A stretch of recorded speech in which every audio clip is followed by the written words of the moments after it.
তুমি যদি এসএসসি পরীক্ষায় এ প্লাস পেতে চাও, আজকের ভিডিওটি তোমার জন্য। আমরা টোটাল 4টা আর 4টা টোটাল 8টি টিপস নিয়ে কথা বলবো। এগুলো তোমাকে এ প্লাস পেতে সাহায্য করবে। প্রথম 4টা নিয়ে আলোচনা করব তোমাদের প্রস্তুতি প্রসঙ্গে, আর পরের 4টা আলোচনা করব আমার পরীক্ষা চলাকালীন প্রস্তুতি প্রসঙ্গে। কারণ পরীক্ষা চলাকালীন সময়ে পরীক্ষার আগে প্রস্তুতি নেওয়ার পরেও অনেকে খারাপ রেজাল্ট করে, এমনকি ফেলও করে। আত্মবিশ্বাসের কমতি থাকে, ছোট ছোট ভুল করে, তার কারণে ফাইনালি অলমোস্ট ফেলই আসে। এখন পরীক্ষার প্রস্তুতি তুমি ভালোভাবে নিলা, পরীক্ষার আগে সারাদিন রাত পড়েছো, অনেক পরিশ্রম করেছো, কিন্তু পরীক্ষার সময় দুই একটা ছোট ছোট ভুল করার কারণে আমার পরীক্ষাটি আরো খারাপ হবে। তাই আমরা আজকে দুইটি পয়েন্ট নিয়ে আলোচনা করব: পরীক্ষার আগের প্রস্তুতি এবং পরীক্ষার পরের প্রস্তুতি, পরীক্ষার সময়কার প্রস্তুতি। প্রথমত আমরা শুরু করছি। যারা আমাদের চ্যানেল এখনো সাবস্ক্রাইব করোনি, অবশ্যই সাবস্ক্রাইব করে রাখবে, যাতে করে পরবর্তী আপডেট আসার সাথে সাথে নোটিফিকেশন পেয়ে যাও। তো চলো প্রথম পয়েন্টটি নিয়ে আমরা কথা বলি। পরীক্ষাতে ভালো প্রস্তুতির জন্য অবশ্যই দৈনিক রুটিন তৈরি করতে হবে তোমাকে। দৈনিক রুটিন তৈরি করে পড়াশোনা করতে হবে। এতে করে পড়াশোনার আগ্রহ বৃদ্ধি পায়। কখন কি পড়বে তা আগে থেকে জানা যায়। তাতে করে প্রস্তুতি গ্রহণ করা অতিরিক্ত টেনশন করতে হয় না। অর্থাৎ যখন তুমি একটি রুটিন তৈরি করবে, তখন রুটিনে তুমি কি কি পড়বে, কোন সাবজেক্টের কোন টপিক পড়বে, এগুলো তুমি রুটিনে লিখে ফেলো। তাতে করে পড়ার সময় সহজে তুমি পড়তে পারো। বিষয়গুলো তোমরা খেয়াল রাখবে। এটা গেল তোমাদের রুটিনের বিষয়টি। এবার আসি পরীক্ষার আগে নোট তৈরি নিয়ে কিছু কথা বলি। গুরুত্বপূর্ণ টপিকগুলোর উপরে নোট তৈরি করতে হবে। তুমি যদি গুরুত্বপূর্ণ টপিকগুলো নিয়ে নোট না তৈরি করো, পরীক্ষার আগের প্রস্তুতি কমপ্লিট হবে না। তাই তোমাকে গুরুত্বপূর্ণ টপিকগুলো নোট করতে হবে। পরবর্তীতে সেই নোট অনুযায়ী তোমাকে পড়াশোনা করতে হবে এবং মাঝে মাঝে নোটস সম্পূর্ণ তোমাকে পড়তে হবে।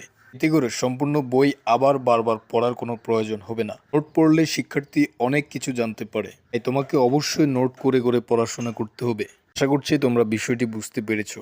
এরপরের পয়েন্টটি নিয়ে আমরা একটু কথা বলি। বিগত সালের প্রশ্নগুলো সমাধান করা। দেখো, এসএসসির বিগত সালের প্রশ্ন থেকে হুবহু অনেক প্রশ্ন কমন পড়ে। ছাড়া বিগত সালের প্রশ্নগুলো যদি শিক্ষার্থীরা পড়ে আসে, তাহলে তার প্রস্তুতি অনেক ভালো হয়। বোর্ড পরীক্ষা কেমন প্রশ্ন আসে, কী ধরনের প্রশ্ন আসবে, সেগুলোর একটা প্রপার ধারণা পাওয়া যায়। তাই তোমাকে অবশ্যই বই পড়ার শেষে নোট করেছো, এখন তোমাকে বিগত সালের প্রশ্নগুলো সলভ করতে হবে প্রত্যেকটি সাবজেক্টের। এটা হচ্ছে তোমার তৃতীয় কাজ।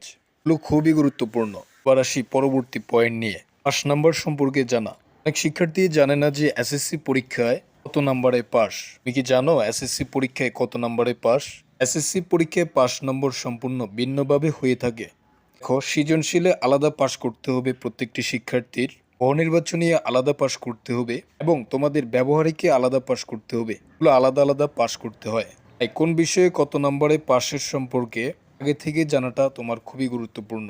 কারণ দেখো, তুমি যত বড়ই ভালো স্টুডেন্ট হও না কেন, তোমাকে পরীক্ষার হলে প্রথমে তোমাকে পাস নাম্বার উঠাতে হবে। এরপর যখন তোমার কাছে আরও সময় রয়েছে, তুমি বাকি সবগুলো প্রশ্নের অ্যান্সার করবে। এবার আমরা সৃজনশীল লেখার নিয়ম সম্পর্কে একটু কথা বলি। সৃজনশীল লেখার নিয়ম সম্পূর্ণ আলাদা আলাদা হয়ে থাকে। কিভাবে কোন নম্বরে লিখলে কিভাবে সেই বিষয় সম্পর্কে জানা। দেখো, 1 থেকে ধরো তোমার 7 পর্যন্ত প্রশ্ন এসেছে। এখন তুমি যেই ধরনের প্রশ্নগুলো পারো সেইভাবে প্রশ্নগুলোর অ্যান্সার করো। ধরো 1, 3, 4 নম্বর প্রশ্নের মধ্যে তুমি পারো হচ্ছে 2 এর ক, আর 3 এর সম্পূর্ণটি পারো। তাই তুমি প্রথম 3 দিয়ে শুরু করবে এবং 2, তারপরে 1, এরপরে বাকি যেই প্রশ্নগুলো রয়েছে সবগুলোর অ্যান্সার করবে। তো তুমি যে প্রশ্নগুলো পারো সেগুলো আগে অ্যান্সার করবে এবং বাকিগুলো পরে অ্যান্সার করার চেষ্টা করবে। এরপরে পরীক্ষার সময় ভাগ করার বিষয়টি নিয়ে, পরীক্ষার সময় একটি সৃজনশীল অথবা বহুনির্বাচনী লেখার জন্য যতটুকু সময় পাওয়ার কথা ততটুকু সময় আগে থেকেই আমার গড়িতে নির্ধারণ করে রাখতে হবে। তার উপর প্রস্তুতি গ্রহণ করতে হবে। অতিরিক্ত সময় কোনো প্রশ্ন দেওয়া যাবে না। একটা প্রশ্নে তুমি যদি 2-3 ঘন্টা দিয়ে দাও, বাকি প্রশ্ন তুমি কখন লিখবে? তাই তোমাকে অবশ্যই প্রত্যেকটি প্রশ্নের জন্য সময় নির্ধারণ করতে হবে। এই বিষয়গুলো খুবই গুরুত্বপূর্ণ। এতে করে অন্যান্য প্রশ্নগুলো লেখার সময় পাবে এবং সেগুলো লেখার জন্য বিরতি থাকতে হবে। চেষ্টা করতে হবে 100 নম্বরের প্রশ্নের উত্তর সম্পূর্ণভাবে লেখা, যেটা ইতিমধ্যে তোমাদেরকে জানিয়েছি। এখন দেখো, গুরুত্বপূর্ণ প্রশ্নগুলো আগে লিখতে হবে তোমাকে।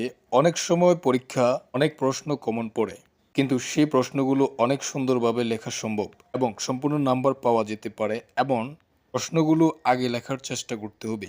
এতে করে শিক্ষক খাতা দেখে পছন্দ করে নম্বর বেশি দিতে পারে। তাছাড়া হাতের লেখা বিষয়টিও মাথায় রাখতে হবে। তোমার যত সুন্দর হাতের লেখা হবে এটার উপর ডিপেন্ড করে শিক্ষক তোমাকে নাম্বার দিবে। এই বিষয়গুলো আশা করি বুঝতে পেরেছো। এখন আসি খাওয়ার ব্যাপারে। খাওয়ার ব্যাপারে খেয়াল রাখতে হবে।